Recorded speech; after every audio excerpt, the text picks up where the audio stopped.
राधे राधे मित्रों, कैसे हो? मस्त होंगे, स्वस्थ होंगे और अपने अपने परिवार वालों के साथ खुश होंगे। तो ऐसी मेरी आशा है। चलिए, आज मैं महाकुंभ के मेले में इलाहाबाद प्रयागराज को जा रहा हूँ। तो अपनी स्टेशन पर भोगांव आ चुका हूँ, प्लेटफार्म पर खड़ा हूँ। देखिए, ये भोगांव प्लेटफार्म का नजारा है और आपको हर जगह का नजारा दिखाएंगे। तो हमारे साथ बने रहिए और देखते रहिए। ये नीम करौली का स्टेशन है। तो महाकुंभ नाम का यह त्योहार हिंदू साधुओं और पवित्र पुरुषों की और अन्य तीर्थ यात्रियों द्वारा 3 पवित्र नदियों के संगम पर अनुष्ठान स्नान की एक श्रृंखला है, जो कम से कम मध्य दुर्गम काल से चली आ रही है। और हिंदुओं का मानना है कि पौराणिक सरस्वती नदी एक बार हिमालय से प्रयागराज के मध्य से बहती थी और वह गंगा और यमुना से मिलती थी। यहाँ स्नान तो हर दिन होता है, लेकिन सबसे शुभ तिथियों पर नग्न राख से शनि भिक्षु भोर में पवित्र नदियों की ओर बढ़ते हैं। कई तीर्थयात्री पूरे त्योहार के दौरान रुकते हैं, तपस्या करते हैं। फर्रुखाबाद का स्टेशन आ चुका है। तीर्थयात्री भागवत प्रसाद ग्रहण करते हैं और मानते हैं कि यहाँ शांति महसूस होती है और जीवन मरण के चक्र से मुक्ति मिलती है। ऐसा मानने के लिए लोग यहाँ तक आते हैं। क्या है महाकुंभ को लेकर परंपरा? इस त्योहार की कई हिंदू परंपराएं हैं, जिसके अनुसार भगवान विष्णु ने राक्षसों से अमरता के अमृत से भरा एक सुनहरा घड़ा छीना था और हिंदुओं का मानना है कि अमृत की कुछ बूंदें प्रयागराज पृथ्वी पर, नासिक, उज्जैन और हरिद्वार की पृथ्वी पर इन चारों स्थानों पर गिरी थी। ये 4 जगह हैं जहाँ नदियों से कुंभ उत्सव मनाया जाता है। अब प्लेटफार्म फर्रुखाबाद में उतर चुका हूँ। ये फर्रुखाबाद का प्लेटफार्म है और कुंभ इन 4 तीर्थ स्थानों के बीच हर 3 साल में ज्योतिष द्वारा निर्धारित किया जाता है। और ज्योतिष का मानना है कि तिथि पर कुंभ इन 4 तीर्थ स्थानों के बीच हर 3 साल में ज्योतिष द्वारा निर्धारित तिथि पर घूमता है।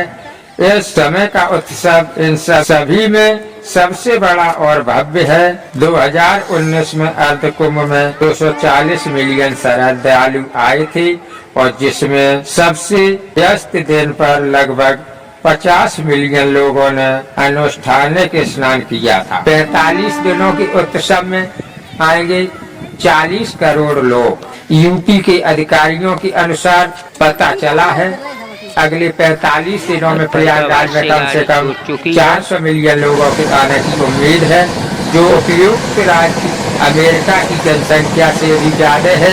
यह संख्या पिछले साल वार्षिक हज यात्रा के लिए सऊदी अरब से मुस्लिम पवित्र शहरों मक्का और मदीना में आए 2 मिलियन तीर्थयात्रियों से लगभग 200 गुना ज्यादा है।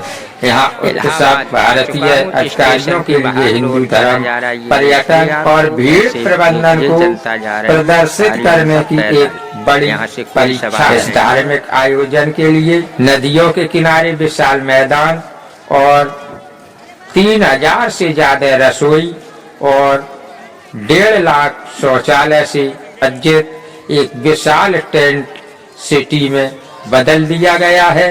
25 खंडों में विभाजित और 40 वर्ग किलोमीटर में फैले इस टेंट सिटी में आवास, सड़कें, बिजली और पानी, संचार टावर और अन्य अस्पताल भी बनाए गए हैं। शहर की दीवारों पर हिंदू धर्म ग्रंथों की कहानियों को दर्शाते भिन्न भिन्न बनाए गए हैं और सुरक्षा व्यवस्था के लिए खास इंतजाम किया गया है। इस आयोजन के लिए भारतीय रेलवे ने त्योहारों के दौरान श्रद्धालुओं को आने जाने के लिए परिवहन के लिए नियमित ट्रेनों को चलाया है, जो संख्या में 90 से अधिक विशेष ट्रेनें भी शुरू की गई हैं, जो लगभग 3,374 लगाएंगी। कानून व्यवस्था के लिए शहर में करीब 50,000 सुरक्षा कर्मी तैनात किए गए हैं, जो 2019 से 50% अधिक है। कुंभ मेले की पौराणिक उत्पत्ति है। संस्कृति शब्द कुंभ का अर्थ है घड़ा या बर्तन। कहानी यह है कि जब देवों और दैत्यों यानी असुरों में, जिसका मोटे तौर पर अनुवाद करें तो राक्षसों के रूप में किया जाता है, इन दोनों ने समुद्र मंथन किया। धर्मंत्री अमृत या अमरता की अमृत का घड़ा लेकर निकले, यह सुनिश्चित करने के लिए कि असुर इसे न पाले। इंद्र के पुत्र जयंत घड़ा लेकर भाग गए। सूर्य उनके पुत्र शनि बृहस्पति ग्रह यानी बृहस्पति और चंद्रमा उनकी ओर घड़े की रक्षा करने के लिए साथ गए, और जयंत के भागते समय अमृत 4 स्थानों पर गिरा: हरिद्वार, प्रयागराज, उज्जैन और नासिक। मुकेश्वर वह 12 दिनों तक भागता रहा, और चूंकि देवताओं का एक दिन मनुष्यों के 1 वर्ष के बराबर होता है, इसलिए सूर्य, चंद्रमा और बृहस्पति की अपेक्षा स्थिति के आधार पर हर 12 साल में इन स्थानों पर कुंभ मेला मनाया जाता है। प्रयागराज में, हरिद्वार में और हर 6 साल में अर्ध कुंभ का मतलब आधा होता है, कुंभ आयोजन होता है, और 12 साल बाद होने वाले इस उत्सव को पूर्ण कुंभ या महाकुंभ कहा जाता है। अब मैं कुंभ क्षेत्र में पहुंच चुका हूँ। ये देखिए कुंभ क्षेत्र का नज़ारा, बड़ा ही भीड़ है यहाँ पर हर आदमी अपने साथी को पकड़ के चल रहे हैं, और नहीं तो खो जाने की आशंका ज्यादा है। तो दर्शकों, ये 12 साल के बाद पूर्ण कुंभ यानी महाकुंभ हुआ है 2025 में। यह चारों स्थानों के तट पर स्थित है। हरिद्वार में गंगा है, प्रयागराज में गंगा, यमुना और पौराणिक सरस्वती का संगम है, उज्जैन में प्रया है, और नासिक में त्र्यंबकेश्वर में गोदावरी है।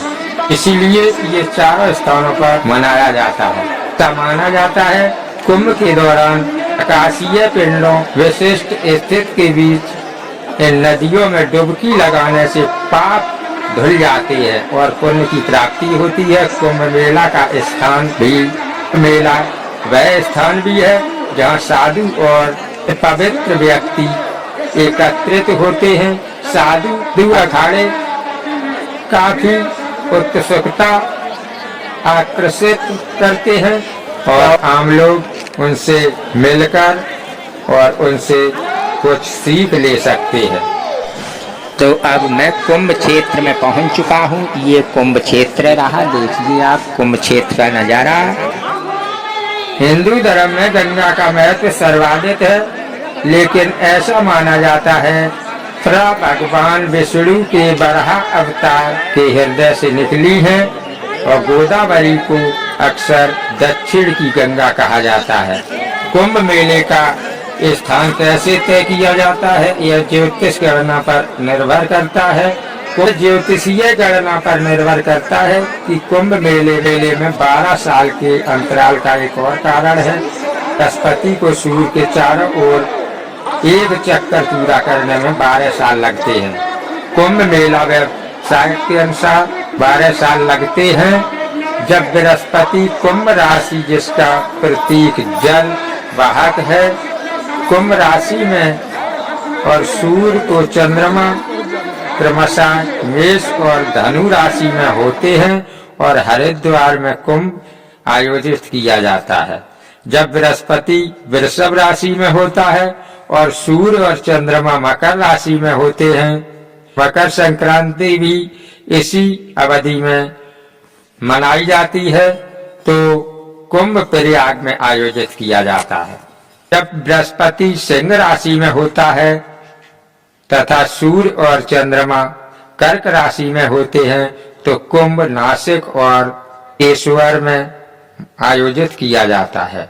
लोग कुंभ मेले की प्राचीनता के प्रमाण के रूप में स्कंद पुराण का हवाला देते हैं और कहीं कुछ अन्य चीनी तीर्थयात्री द्वारा 7वीं शताब्दी में प्रयाग में आयोजित मेले का वर्णन करते हैं। तो मुझे जानकारी मिली, वो जानकारी मैंने आप लोगों